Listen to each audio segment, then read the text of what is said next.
not only to have you here, but to have had a really terrific session, the 34th Austin that's been held between our countries. And of course, I'm particularly grateful to my friend and partner, Secretary Austin, also to our hosts here, including Vice Admiral Davis, and the Naval Academy for the incredible hospitality today. If you'll forgive me before getting into what we discussed in Austin, I do want to say a few words about the Middle East. We continue to work intensely to de-escalate tensions in the Middle East and to prevent the spread of conflict. Over the past few days, we've been in constant contact with partners in the region and well beyond. In those conversations, we've heard a clear consensus. No one should escalate this conflict.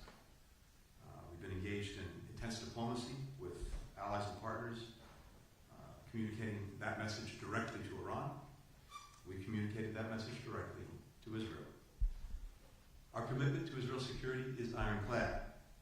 We will continue to defend Israel against attacks from terrorist groups or their sponsors, just as we'll continue to defend our troops. But everyone in the region should understand that further attacks only perpetuate conflict, instability, insecurity for everyone.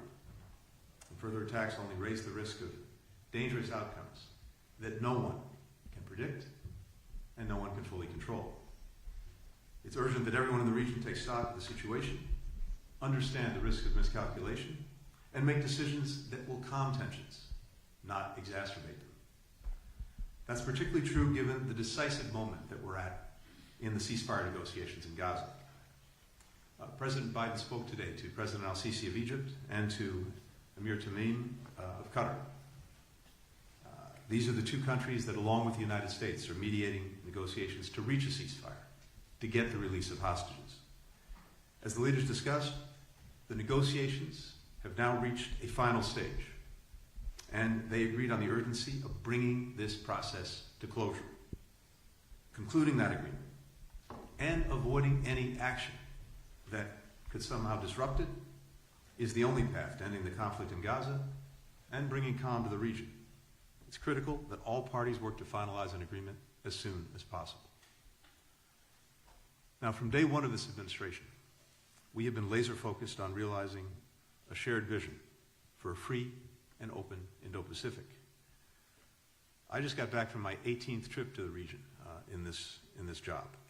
A big part of that trip was with Secretary Austin. We did 2+2s with the Philippines and with Japan. I was at ASEAN with Foreign Minister Wong. We were together also for the Quad meetings in Japan. At the heart of our work in the Indo-Pacific is our alliance with Australia. Today, yet another step forward in deepening, strengthening that alliance. President Biden has called it an anchor for peace and prosperity in the Indo-Pacific and around the world. It's enduring, more than 70 years, and our countries working together have made our people a little bit more free, more secure, more prosperous. But just over the past 3.5 years, I believe we've made the relationship stronger than it's ever been. We've enhanced our defense cooperation, including expanded marine rotations through Darwin. We created AUKUS with the UK to bolster regional and global security, to turbocharge our defense industrial bases. We have the first cohort of Australian workers who just arrived in Pearl Harbor for training and maintenance on nuclear-powered submarines. And we continue to broaden the scope of our partnership, from collaboration on advanced AI and quantum to combating disinformation. When Prime Minister Albanese and President Biden were last together, they talked about and agreed on plans to really advance what we call an innovation alliance. They inaugurated this during the state visit in October, and they continue, and we continue to elevate science, technology, and clean energy collaboration as a fundamental part of the work that we're doing together. Through our Critical Minerals Task Force, we're strengthening supply chains for components that are essential to electric vehicles, to batteries, to solar panels, many of the things that will be at the heart of the 21st century economy, and they're also critical to combating climate change. Over the past just 2.5 years, the U.S. has invested more than $5 billion in Australia for critical minerals. Yesterday, we also announced a partnership using satellite imagery to better manage natural resources and to help us tackle climate change. Throughout OSPAN, we also discussed threats to our shared vision of a free and open Indo-Pacific, a region that's stable, that's peaceful, that's prosperous, where sovereignty and international law are respected, where human rights are promoted and protected. We agreed on the importance of maintaining peace and stability in the South China Seas, the East China Seas, and countering any attempts at coercion. We're united on the need to maintain peace and stability across the Taiwan Strait and to resist any actions that escalate tensions or undermine the status quo. We're also committed to deepening, strengthening the architecture that upholds this shared vision for the region and working more and more with other allies, with other partners, to advance the shared vision that we have. We've been enhancing our cooperation with Pacific Island countries. We're taking, of course, the next steps on AUKUS. We're advancing an affirmative agenda for the Quad, where Penny and I were just engaged a few days ago. We reaffirmed the importance also of bridging the Indo-Pacific and the transatlantic theaters. Very grateful that Australia is the largest non-NATO military contributor to Ukraine, providing air defense capabilities to helping train Ukrainian personnel in the United Kingdom. Fundamentally, we agree with Prime Minister Albanese that, as he put it, ours is an alliance with a bright future because it's an alliance for a better future. Lloyd and I are both incredibly grateful to Penny and Richard for their partnership and for their friendship. Penny. Thank you very much. Can I first thank Secretary Blinken, Tony and Secretary Austin, Lloyd for hosting Richard and I at this remarkable facility on these beautiful grounds, and we really appreciate the opportunity to be here. If I may first start with to reiterate and articulate Australia's support for what Secretary Blinken just said in relation to the Middle East. We again endorse what he has said, urging all to de-escalate. And like him, Australia also underlines the risks to all in the region of escalation and of miscalculation.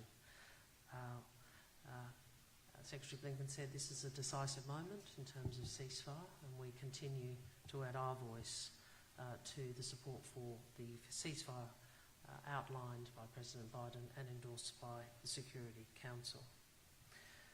This is our third OSMIN together, and they have all been really warm, open, trusting engagements, and this one particularly so. It's been an opportunity in this meeting to continue strengthening our alliance, deepening our alliance, because what we want is an alliance that is always fit for the strategic circumstances that we face, which, as you all know, are increasingly complex and increasingly challenging.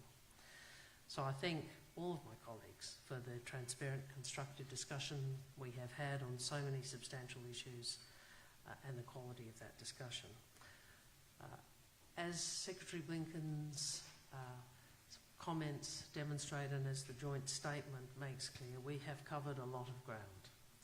Foremost in our discussion is how we work together to assure the character of the Indo-Pacific, an Indo-Pacific that is peaceful, open and prosperous, and working together on what that requires from all of us, to step up our delivery in the region, to step up our collaboration with others in the region, to work across shared priorities, as we have been over these last years, on everything from infrastructure to sustainable development, to cyberspace, and connectivity, to health, and of course on security and conflict prevention. Each of us is combining all our elements of national power towards maintaining peace and deterring conflict. And together we work to ensure that no state ever concludes that the benefits of conflict in our region outweighs the costs. You would also have seen, as Secretary Blinken has said, we have made a range of other announcements which demonstrate the continuing broadening of our partnership. Yesterday, he and I endorsed the US framework to counter foreign state information manipulation. This is about an investment in the protection of democracy, one of the many things we share. And of course the establishment of the Australia-US Landsat Next partnership, which enhances cooperation on satellite imaging data collection. And of course our entry into the US Global Entry Program from next year. But really the primary point I wanted to emphasise in this conference was this. American leadership matters. American leadership has always mattered. And it remains vital today. It's vital for peace, for prosperity, in a free and open world. So we acknowledge and thank the United States of America for that leadership. We acknowledge and thank the US for the priority you place on allies and partners. Together we can do more, so much more, in the world. And in today's discussions, we have seen what we share. We have seen the depth of our alignment. We have seen the depth of our strategic trust. And we have also seen the sincerity of our friendship. And I thank you for that. So thank you, Tony, and thank you, Lloyd. It's a privilege to work with you. Deputy Prime Minister Marles, Foreign Minister Wong, it's great to have you here with us in Annapolis. But before I talk about our progress today, I wanted to say just a few words about the tensions in the Middle East. The Department of Defense continues to take steps to lower temperatures in the region and to ward off regional escalation by Iran and its partners and proxies. Several U.S. service members were wounded yesterday in a rocket attack on Al-Assad Air Base in western Iraq. So make no mistake, the United States will not tolerate attacks on our personnel in the region.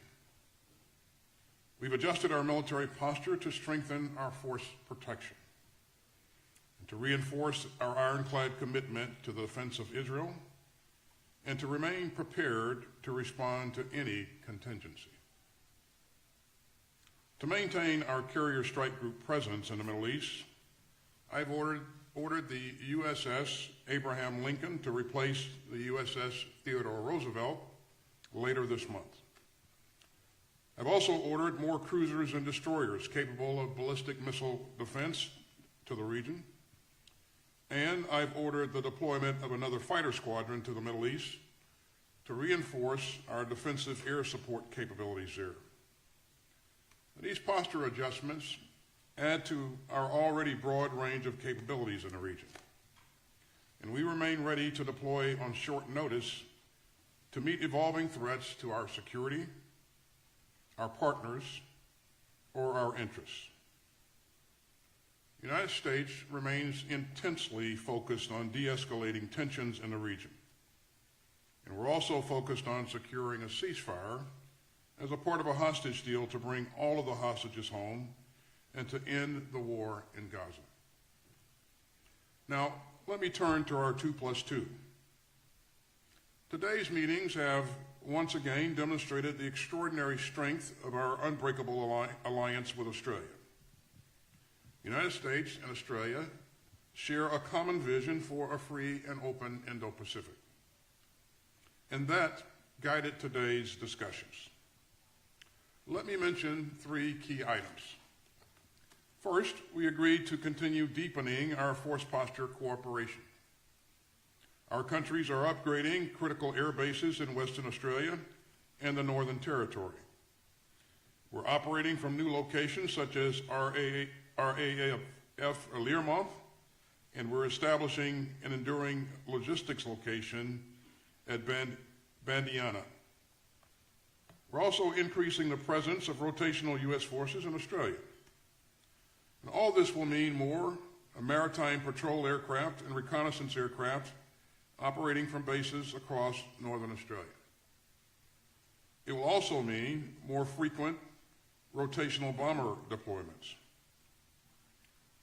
Second, we're doubling down on our defense industrial base cooperation, and this includes supporting Australia's guided weapons and explosive ordnance enterprise.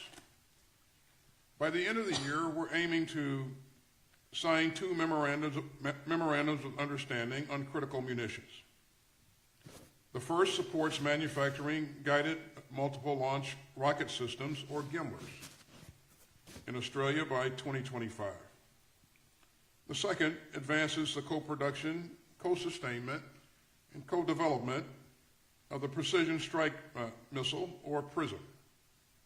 And as we accelerate our work together on PrSM, we agreed to stand up a joint program office in early 2025. Together, these efforts will help ensure that we have the capability and the capacity that we'll need for decades to come.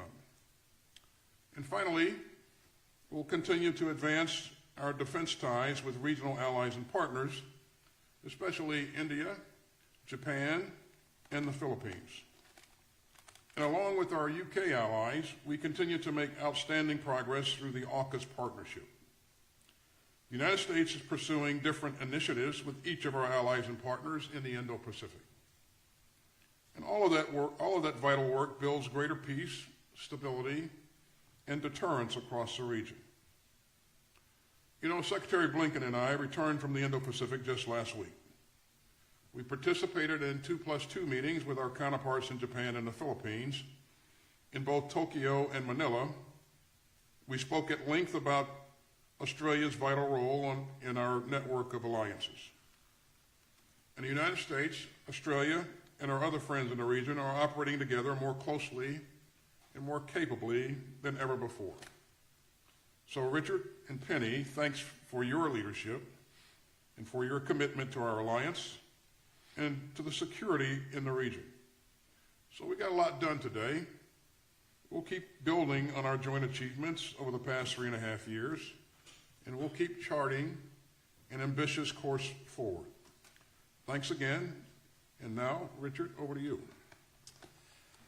Well, can I thank Secretary Blinken and Secretary Austin for hosting Penny and I at this year's AUSMIN, and it has been a real treat to be able to conduct AUSMIN this year at the US Naval Academy here at Annapolis.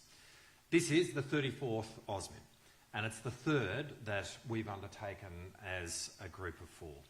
And when we reflect over the last 2 years, there have been huge achievements across 3 AUSMINs in advancing our alliance. We have seen today groundbreaking discussions in respect of a much greater collaboration between our defence industry bases, particularly in respect of the manufacture of guided weapons in Australia. As Lloyd said, we have committed to having an MOU by the end of this year for the co-assembly of GMLRS, guided land-based rockets, in Australia, with the intent of the beginnings of that manufacturing occurring next year. We've also agreed to pursue a memorandum of understanding in relation to the co-production of the Precision Strike Missile in Australia, with the standing up of a joint program office next year. Now, what this has seen is a much closer working of our defence industry bases, and the legislation that was passed through the Congress last year, with the complementary legislation that was passed through the Australian Parliament in March of this year, has given rise to a generational dream in establishing a seamless defence industrial base between Australia and America. And we continued in our discussions today to develop this. This is going to give enormous opportunities for Australian companies to participate and contribute to the supply chain here in the United States. And as part of this, we're seeing a much greater cooperation between our 2 defence innovation systems. And again, we have undertaken to establish a MOU of cooperation between the Defence Innovation Unit here in the United States and the Advanced Strategic Capabilities Accelerator in Australia. In relation to force posture, this year's AUSMIN has built on the last two in seeing a deepening of American force posture in Australia. Now, the heart of that is the marine rotation in Darwin, which is occurring as we speak. And in the next couple of years, we look forward to the establishment of the Submarine Rotational Force West in Perth. But American force posture now in Australia involves every domain: land, sea, air, cyber and space. And so we are seeing US Army watercraft, for example, engaging in Australia, and as Lloyd said, we've now seen a logistics base be established by the United States at Bandiana near Albury, and this is greatly going to enhance the United States' ability to operate in Australia. The presence of American force posture in our nation provides an enormous opportunity to work with our neighbours in the region. And as Penny and I move throughout the region and speak to our neighbours, there is genuine appreciation for the contribution that America is making to the stability and the peace of the Indo-Pacific region by its presence in Australia. But what this is doing is allowing us to do a much greater range of activities and operations and exercises with our partners, and we spoke about that today.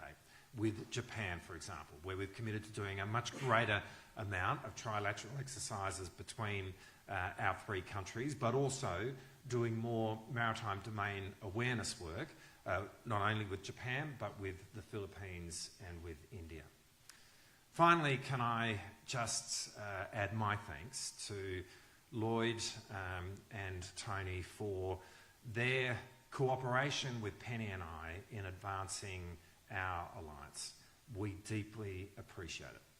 We deeply appreciate the personal role that Lloyd and Tony have played in giving expression to American leadership in the world, which, as Penny said, deeply matters. Deeply matters in terms of promoting democratic values and human rights throughout the world. Deeply matters in terms of maintaining a global rules-based order, which is so important for Australia, which engages Australia's national interest deeply. And so I really want to say thank you for the partnership that we have been able to express on behalf of our nations, but at a personal level, I really want to say on behalf of Penny and I, thank you for the deep friendship that we have now built across this stage. Thank you. Thank you all. Our first question will go to Sean Tandon, Agency France Press. Thank you. Good evening. Mr. Secretary Blinken, if I could start to follow up on some of your comments on the Middle East. You mentioned it's a decisive moment right now for the ceasefire talks. Today, Hamas has appointed Sinwar as their new political head. Somebody who masterminded the October 7th attacks, somebody who, by most accounts, is hiding in tunnels. How does this bode for ceasefire talks? You also mentioned the consensus about how Iran should or should not respond. You spoke with the Jordanian foreign minister today. Do you think Jordan and other countries in the region are on board in potentially repelling or striking down any Iranian projectiles that may come? And if I can ask all of you, including our the Australian ministers, in the Indo-Pacific, a very different appointment today, Muhammad Yunus in Bangladesh. I just wanted to see if you had any thoughts about where Bangladesh is going, stability, how you see that. And just very briefly, Secretary Austin, if I could ask in particular on an important topic, a domestic one, but the 9/11 trial, the plea agreement, which you have canceled. I wanted to see if you could explain that a bit to us. There have, of course, been concerns about the plea agreement voiced by some of the families, but also there have been longstanding concerns about a trial, not only because of the death penalty, but because of the use of waterboarding, of torture in the evidence. Do you believe a trial can go forward? Thanks very much. Thank you, Sean, and I know your colleagues appreciate you asking their questions for them as well. So on the questions addressed to me, first with regard to Mr. Sinwar, He has been and remains the primary decider when it comes to concluding a ceasefire. And so I think this only underscores the fact that it is really on him to decide whether to move forward with a ceasefire that manifestly will help so many Palestinians in desperate need, women, children, men, who are caught in the crossfire of Hamas is making at Gaza, whether we can put Gaza and the region more broadly onto a more peaceful and secure path. So it only emphasizes the fact that, as has been the case for some time, it really is on him. And as the President said today following his conversations with President al-Sisi and with Amir Tamim, this is the moment. This is the decisive moment. The negotiations have reached their final stage, and we believe strongly that they should come across the finish line very, very soon. And that, besides changing everything for people in Gaza, bringing the hostages home, giving us an opportunity to build a more enduring peace for Gaza, also opens up other possibilities, other prospects more broadly in terms of de-escalating tensions and bringing real security and stability. That's what we're focused on. And so when it comes to defending Israel, we are resolute. We'll remain resolute in making sure that we do everything possible to defend it against any attacks. I'm not going to speculate on how that might go forward. I can tell you that the intense focus that we have and that all our partners in the region have, including our Jordanian partners with whom I spoke today, that focus is on de-escalation, is on making sure that no one takes any steps that could actually add fuel to the fire and broaden the conflict. And they're also intensely focused on getting the ceasefire over the finish line. With regard to Bangladesh, we're monitoring the situation very closely. I would just say that any decisions that the interim government makes need to respect democratic principles, need to uphold the rule of law, need to reflect the will of the people. We, for our part, take very seriously the safety and security and well-being of American citizens, of our personnel. We went, as I think you know, to order departure of our non-essential personnel, and of course we'll be watching this day in, day out. You asked me a question on Bangladesh, and I think the Secretary's outlined really a similar position to the one I would have articulated. I was in Bangladesh not long ago, so obviously have watched with particular personal concern, as well as our nation's concern about the violence and tragic loss of life in Bangladesh, and I want to offer our deepest condolences to families and friends of all those who have died. In relation to the interim government, what we would say is we call on all parties to cease violence, we call on all parties to de-escalate and respect universal rights, and we urge a full and independent and impartial investigation into the events of recent weeks. We continue to support the calls from the people of Bangladesh for an orderly and peaceful return to a democratic and inclusive government.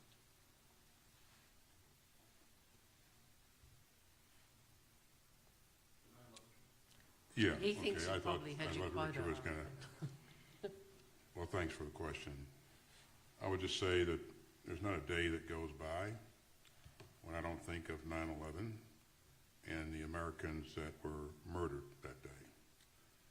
Also, those who died trying to save lives, and the troops and their families who gave so much for this country in the years following that. I'm deeply mindful of my duty to all those whose lives were lost or changed forever on 9/11. And I fully understand that no measure of justice can ever make up for their loss. So this wasn't a decision that I took lightly. But I have long believed that the families of the victims, our service members, and the American public deserve the opportunity to see military commission trials carried out in this case. And I'll leave it at that. Okay. Our next question will go to Jade McMillan, Australian Broadcasting Corporation. Thank you very much. Secretary Blinken, Julian Assange's lawyers say that they'll be seeking a pardon for his criminal conviction in the US. Would you consider that to be appropriate? And secondly, were there any concerns raised on the US side about how the Australian government responded to his release? There was some criticism domestically, for example, that the welcome he received risked damaging the relationship between Australia and the US. Thank you. Look, we've had a legal process go forward and conclude. We didn't talk about this at all today. It didn't come up in our conversations. And in terms of what follows, I would refer you to our own Department of Justice. But as far as I'm concerned, there's a legal process that's been concluded, and I'll leave it at that. Okay, our next question will go to Reuters. Idris. I've got a few questions as well, so strap in. Well, can I just ask Minister Wong and Deputy Prime Minister Marles, what role would Australia play in a Taiwan contingency beyond basing support? Would you commit troops to helping defend Taiwan? For Secretary Austin, who was behind the attack at Al-Assad yesterday? And do you believe an Iranian or Hezbollah attack against Israel is imminent?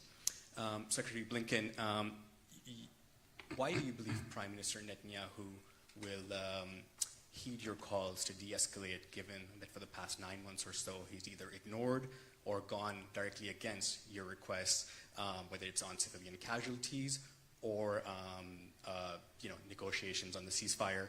And more broadly, you mentioned the ceasefire talks are in their final stages. We've heard similar optimism before.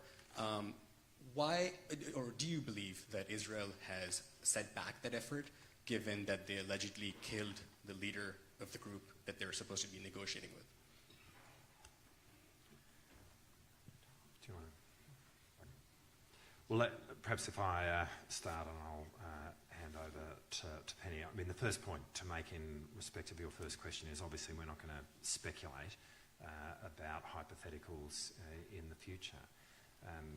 Our alliance is one where we are working closely together with the United States to deter conflict in the future.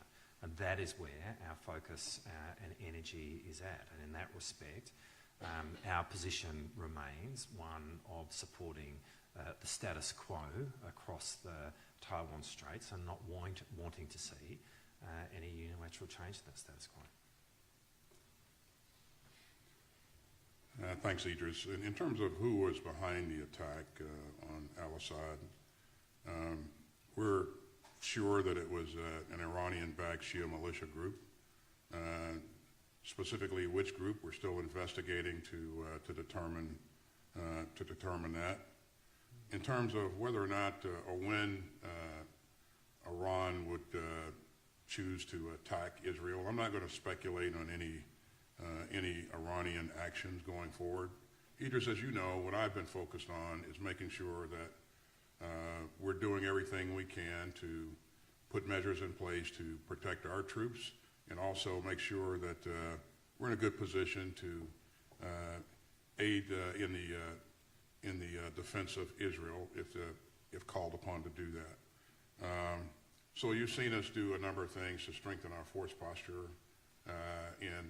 Again, I'm in constant communications with my commanders in the region and also with our allies as well. So we'll see how this evolves, but I won't speculate on any specific action by Iran or any other Iranian-backed group going forward. And Idris, with regard to the Middle East, it is manifestly in the interests of everyone involved to avoid escalation, to avoid the conflict spreading. And I believe that actually no one wants escalation. No one wants to see the conflict spread. But it's very important that no one takes steps that could lead to that, even if it's unintended. And that's why we've been engaged in this intense effort across the region and beyond to press everyone involved, including Israel, to avoid anything that could actually escalate the conflict. And again, it comes down to the fact that that's not where people want to go, We want to make sure to the best of our ability that they don't go there even inadvertently. When it comes to the ceasefire, let's understand where we are, how we got there, and why we believe this is something that should close, and should close very soon. Some weeks ago now, President Biden put before the world a proposal for the ceasefire, the release of hostages, a pathway to an enduring peace in Gaza. And the entire world rallied behind it. Country after country stood up in support of the proposal, culminated in a vote at the United Nations Security Council, 14-0, endorsing the proposal, indeed incorporating it into a resolution. We don't see the Security Council agreeing on much these days, but I think that reflects the fact that quite literally the entire world came out in support of it. And then it took some time, but Hamas, after a couple of weeks, agreed to support the proposal. So there's agreement on the framework. What we've been working on for the last few weeks are important details of how that is actually implemented. And there were some things that had to be negotiated in that process. That work has continued, even with the recent events in the region. And we believe, based on the work that's been done, based on the very practical issues that are at stake, that there is no reason that this should not be concluded, and concluded quickly. So this is really a time for all of the parties involved to close this out. No delays, no excuses, no reasons why we can't do something. Focus on getting to yes. The reason, among other things, that we very much want to avoid any escalation is because, yes, that has the potential to disrupt concluding the ceasefire agreement. So in and of itself, escalation would be a bad thing, but it also has the potential to upend bringing the ceasefire over the line and bring it to conclusion. Again, this ceasefire is profoundly in the interest of everyone. It's in the interest of Israelis. It's in the interest, of course, of the hostages, their families around the world, including in the United States. It's manifestly in the interests of the Palestinian children, women, and men who are suffering every day. It's in the interests of virtually every country in the region, because not only is what's happening in Gaza at stake, but many of these other points of conflict will also be profoundly affected by getting a ceasefire. It opens up the prospect of calming things down everywhere in the region. So that's our focus. We're doing everything we can both to avoid the escalation, bring the ceasefire agreement to conclusion, and we won't stop until we get there. Our final question will go to Adam Creighton, the Australian. Thank you very much for taking our questions. This one is for Secretary Austin. So recently, the influential media magnate Rupert Murdoch said that in his view, he did not think the US would come to the aid of Taiwan if China tried to encroach on the island. So what do you make of that sort of assessment? And if Mr. Murdoch was wrong, is it the expectation of the US that Australia would come to the assistance of the US militarily in any such confrontation? Well, I certainly won't comment on Mr. Murdoch's analysis or his statement, and I won't speculate on whether or not there will be a conflict. As I've said a number of times, I don't think conflict with China is either imminent or inevitable. We continue to work with like-minded partners in the region to ensure that we're doing things to promote a free and open Indo-Pacific. And so the types of things that you've seen us do over the last 3.5 years, I think, have been quite remarkable. Above and beyond the things that we discussed today in this 2+2, which, I mean, there are substantial accomplishments that our two countries have accomplished together. But if you look at the things that we've done in terms of strengthening our relationship with India, developing, helping the Philippines to modernize their military,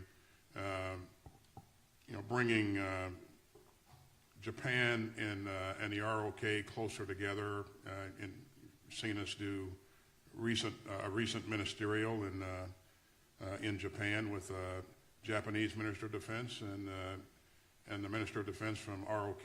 That's the first time that's ever happened. And so there's just so many things like that we have done in the region to work with others to ensure that we do, in fact, move things towards greater stability and security and promote that vision of a free and open Indo-Pacific. So again, I won't speculate on anyone's comments or whether or not there will be a conflict. I will just tell you that we'll continue to do to work with our allies and partners to make sure that we're moving things in the right direction, and that direction is towards greater stability and security. Ladies and gentlemen, this concludes our press briefing. Thank you very much for joining us today.